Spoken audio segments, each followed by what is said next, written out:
Hello students, GK search engine के YouTube channel पे आपका हार्दिक स्वागत है। आज के इस वीडियो में हम बात करेंगे राजस्थान करंट अफेयर्स 9 जुलाई के। पूरा वीडियो बहुत ध्यान से देखना। वीडियो के एंड में मैं आपसे एक क्वेश्चन भी पूछूंगा जिसका आंसर आप सभी को कमेंट बॉक्स में देना है। तो कल के वीडियो में मैंने आपसे क्वेश्चन पूछा था, जो था राजस्थान में पहलवानों के लिए राजस्थान राज्य कुश्ती संघ के द्वारा कौन सी योजना शुरू की गई है। इसके लिए बैक टू बाउट योजना की शुरुआत की गई है। तो जिन्होंने भी ए आंसर कमेंट बॉक्स में दिया था उन सभी को हार्दिक शुभकामनाएं। तो राजस्थान राज्य कुश्ती संघ के द्वारा बैक टू बाउट योजना शुरू की गई है, जिसका मुख्य उद्देश्य है घायल पहलवानों को आर्थिक रूप से संबल प्रदान करना, फिर उन्हें मैट पर लाने के लिए प्रेरित करना। वित्तीय सहायता राशि इसमें 51,000 रुपए दी जाती है पहलवानों को बैक टू बाउट योजना के तहत। इस योजना के तहत राज्य में पहलवान पेंशन की भी शुरुआत की गई है। तो चलिए शुरू करते हैं, लेकिन उससे पहले कल के क्वेश्चन के रिवीजन कर लेते हैं। तो कल के 5 महत्वपूर्ण क्वेश्चन थे। राजस्थान सरकार के खनन एवं पेट्रोलियम विभाग ने उदयपुर की भिंडर तहसील के 10 वर्ग किलोमीटर जो 6,250 बीघा से अधिक क्षेत्र को अगले 5 साल के लिए पूरी तरह से रिजर्व कर दिया है। यहाँ पर जो परमाणु खनिज है वो भंडार यहाँ पर देखने को मिले हैं। नेक्स्ट है राजस्थान हरियाणा यमुना वाटर परियोजना एसपीवी यानी स्पेशल पर्पज व्हीकल का गठन किया जाएगा।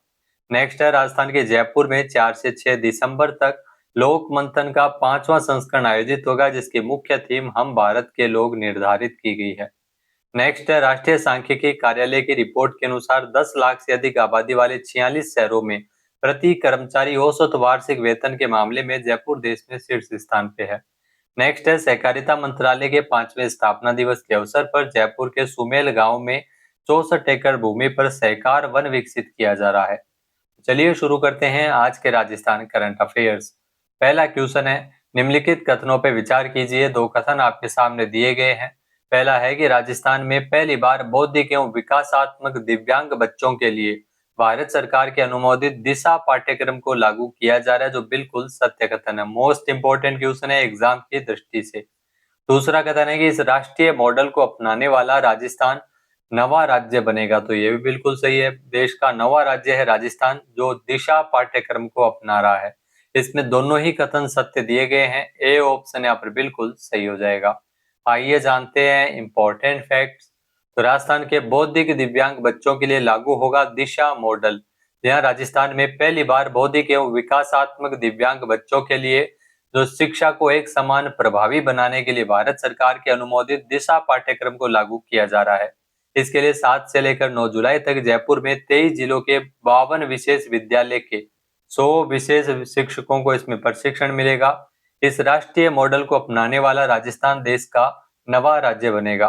कार्यक्रम को 3 चरणों में लागू किया जाएगा। पहले चरण में विशेष शिक्षकों की क्षमता विकसित की जाएगी, जबकि अगले चरण में इसे राजस्थान के सभी विशेष विद्यालयों तक विस्तार दिया जाएगा। नेक्स्ट क्वेश्चन है, निम्नलिखित कथनों पर विचार कीजिए। दो कथन आपके सामने दिए गए हैं। पहला है कि राजस्थान देश का पहला ऐसा राज्य बन गया है जिसके साथ 128 देशों वाले समूह ISA यानी इंटरनेशनल सोलर अलायंस ने framework for action advance clean energy driven sustainable development पर हस्ताक्षर किए हैं, जो बिल्कुल सत्य है। मोस्ट इंपोर्टेंट क्वेश्चन है, यहाँ से इस प्रकार के क्वेश्चन एग्जाम में पूछे जाते हैं। दूसरा कथन है कि इंटरनेशनल सोलर अलायंस की स्थापना 30 नवंबर 2013 को पेरिस फ्रांस में COP21 जलवायु सम्मेलन के दौरान की गई थी। तो यहाँ पर यह गलत है, 2013 में नहीं 2015 में स्थापना की गई थी। इसमें केवल कथन एक सत्य है। बी ऑप्शन यहाँ पर बिल्कुल सही हो जाएगा। आइए जानते हैं इंपॉर्टेंट फैक्ट्स। तो राजस्थान देश का पहला ऐसा राज्य बना है जिसके साथ 128 देशों वाले समूह इंटरनेशनल सोलर अलायंस ISA ने framework for action advance clean energy driven sustainable development पर हस्ताक्षर किए हैं। सीएम भजन लाल शर्मा की उपस्थिति में मुख्यमंत्री निवास पर framework for action advance clean energy driven sustainable development पर ऊर्जा सचिव सुश्री आरती डोगरा एवं इंटरनेशनल सोलर अलायंस के जो महानिदेशक आशीष खन्ना ने हस्ताक्षर किए।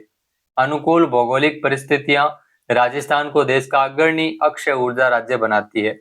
आज राज्य में 22 गीगावाट से अधिक की जो स्थापित सौर ऊर्जा क्षमता है, जो कि देश में सर्वाधिक है।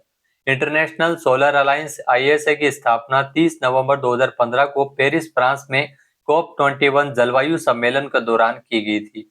ये भारत के पीएम मोदी और फ्रांस के पूर्व राष्ट्रपति फ्रांसवा होलांद की संयुक्त पहल है। नेक्स्ट है, भूटान में आयोजित south Asian body building championship में राजस्थान के नीलेश कुमार ने कौन सा मेडल जीता है? जो आप तस्वीर में देख सकते हैं, कांस्य पदक इन्होंने जीता है। ए ऑप्शन यहाँ पर बिल्कुल सही है। आइए जानते हैं इंपॉर्टेंट फैक्ट्स।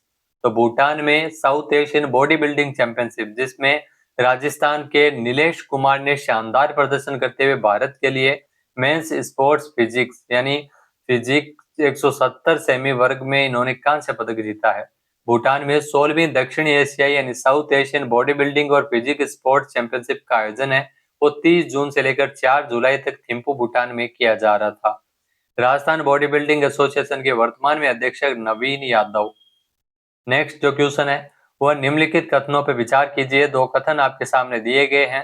पहला है कि नेशनल यूथ पार्लियामेंट का जो तीसरा संस्करण है वो 3 जुलाई को जयपुर में आयोजित किया गया था, बिल्कुल सही है। फिर है कि इस आयोजन में देश के 25 राज्यों के युवा प्रतिभागियों ने इसमें हिस्सा लिया था, यह भी बिल्कुल सही है। कथन 1 व 2 दोनों ही यहाँ पे सत्य दिए गए हैं, सी ऑप्शन यहाँ पर बिल्कुल सही हो जाएगा। आइए जानते हैं इंपॉर्टेंट फैक्ट्स। तो दोस्तों, नेशनल यूथ पार्लियामेंट का जो तीसरा संस्करण है जुलाई 2026 के पहले सप्ताह मुख्य कार्यक्रम इसमें 3 जुलाई को जयपुर नगर निगम परिसर राजस्थान में आयोजित किया गया। यह आयोजन युवा साथी संगठन के द्वारा मंच मंत्रालय के सहयोग से किया गया था। राजस्थान की राजधानी जयपुर में जुलाई 2026 के पहले सप्ताह में नेशनल यूथ पार्लियामेंट का जो तीसरा संस्करण है जिसका आयोजन है वो किया गया था। इस आयोजन में देश भर के 25 राज्यों के युवा प्रतिभागियों ने हिस्सा लिया था। इस कार्यक्रम का मुख्य उद्देश्य देश के कोने कोने से आए युवाओं को लोकतांत्रिक मूल्यों, संसदीय परंपराओं और देश की प्रशासनिक प्रणाली से रूबरू कराना था।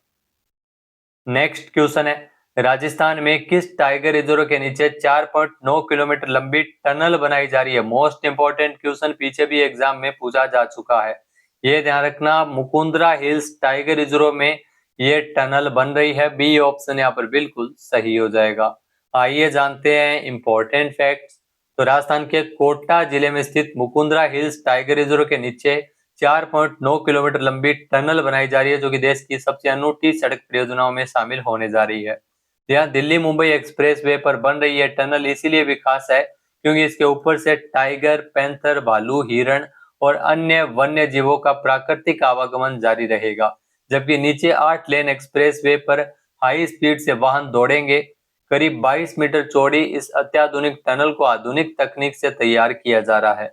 इसमें fire safety system, high resolution CCTV, जो intelligent traffic monitoring, public address system, आधुनिक एलईडी लाइटिंग, पानी की पाइपलाइन और डिजिटल कंट्रोल सिस्टम जैसी कई सुविधाएं मौजूद रहेगी। नेक्स्ट अगर बात करें सूजस ई प्रश्नोत्तरी संख्या 138 की, तो सूजस ई प्रश्नोत्तरी संख्या 138 ये प्रकाशित की गई थी 7 जुलाई 2026 को। तो 7 जुलाई 2026 को प्रकाशित हुई थी।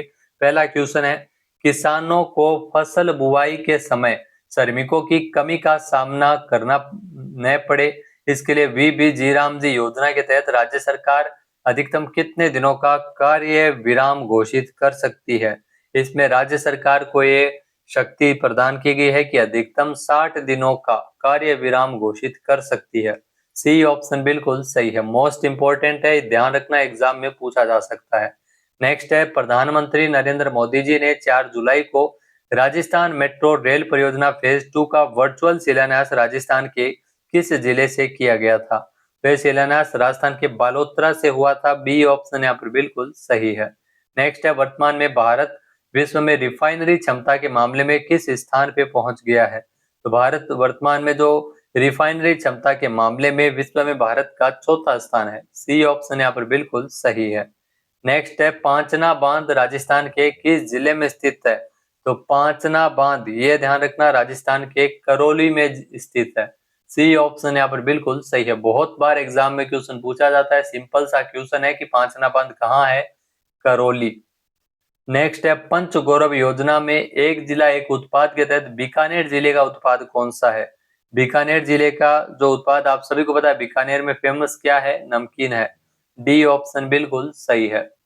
अब बात करते हैं आज के हमारे क्विज के, जिसका आंसर आप सभी को कमेंट बॉक्स में देना है। तो आज का क्विज है, राजस्थान में जयपुर जिले के किस गांव में सहकार वन विकसित किया जाएगा? एक बार फिर से सुनिएगा, राजस्थान के जयपुर में स्थित किस गांव में सहकार वन विकसित किया जाएगा? सही आंसर आपको कमेंट बॉक्स में देना है। और अगर ये वीडियो आपको पसंद आए तो इसे आप लाइक और शेयर करना बिल्कुल ना भूलिएगा। चैनल पे नए जुड़े हो, सब्सक्राइब नहीं किया है तो भी सब्सक्राइब बटन पे क्लिक करें।